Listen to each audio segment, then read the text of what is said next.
All right, sports fans, we welcome in author Thomas Wolfe to talk about his new book, The Called Shot, Babe Ruth, the Chicago Cubs, and the unforgettable Major League Baseball season of 1932. Thomas, how's it going? How are you? It's good. I'm delighted to be here, Bobby. Thanks very much for inviting me.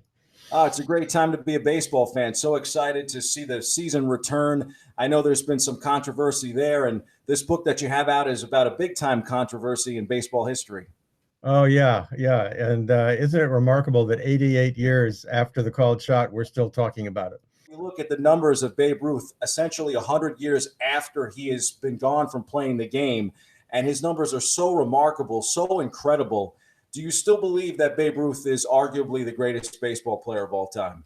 I definitely do. I think that what he accomplished not only as a hitter and not only as a pitcher. I mean, there's been no player in Major League history who has excelled both as a pitcher and as a hitter. Is remarkable and unique. And I think the way that he separated himself from his peers during his playing years sets him apart in virtually every way. I mean, he was a monumental figure in the game. Your book focuses in on the 1932 World Series, which is Babe Ruth's last. I think it's a remarkable time for the country. I mean, you have that series going on during a decade and pretty much after the Great Depression, or as we dig deeper into the Great Depression, maybe some parallels between that time period then and essentially the time period that's going on now as well. That's remarkable, isn't it? Of course, I didn't know as I was writing the book that 2020 was going to have similarities to 1932. But as you note, the country was in economic crisis. There were demonstrations in the streets of Washington. It was a presidential election year. There was social unrest. I mean, there are a lot of parallels. I guess it's a way of reminding us that history does repeat itself, and the present reminds us of the past. So now set the stage for us because the Yankees go up. They win the first two games here in the Bronx. They go to Wrigley Field in Chicago for game three. You got FDR, the president, in attendance for that ball game. And Babe Ruth in game three does something which I think is maybe the biggest controversy in baseball history. Yeah, well, to sort of set the stage at the beginning of that game three, Wrigley Field was absolutely packed. It normally held 37,000 fans. They put in extra bleachers, so there were 50,000 fans in Wrigley Field, and they were all Cubs fans. They were excited for the Cubs. They were excited to see Babe Ruth. They were really hoping that Charlie Root could pitch a good game and get the Cubs back in the series. And as you note, Governor Roosevelt, soon to be President Roosevelt, was in the crowd. He was a Yankees fan. Prior to the game, he called Joe McCarthy and Charlie Grimm over to his box.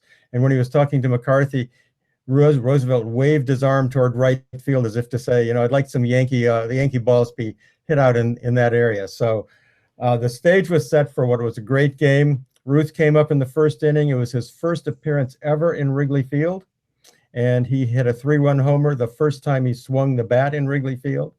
The next time he came up in the third inning, he flied out to right, and then the fifth inning, Charlie Root on the mound. Cubs and Yankees were tied 4-4. Cubs dugout was yelling and taunting Ruth, yelling at Ruth, taunting him, jeering him. Ruth was trash talking right back at the dugout, holding up a couple of fingers, saying it just takes one to hit it, as he took the first four pitches from Charlie Root. A ball, two strikes, and a ball. So the count was 2-2.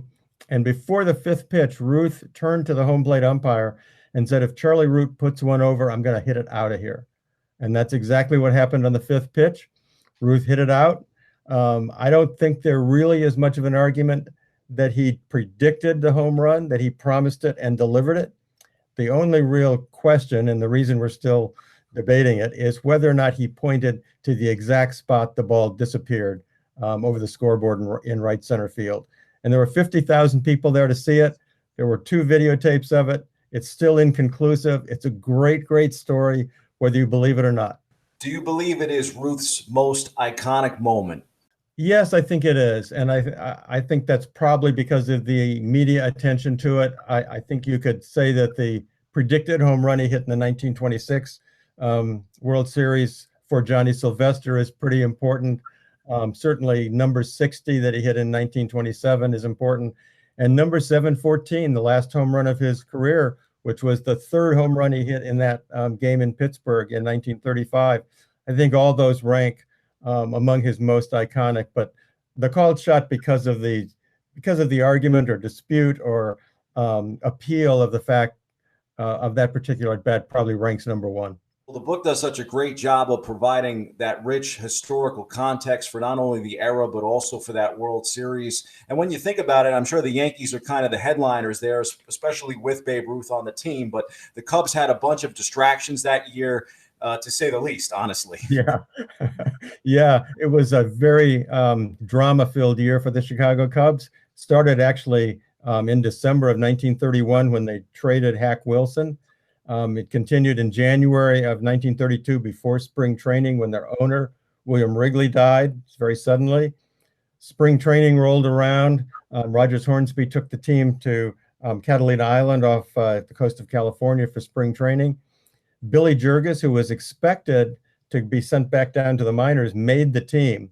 And then he became one of the major stories in the middle of the season when he got shot by his girlfriend in the Hotel Carlos, just down the block from Wrigley Field.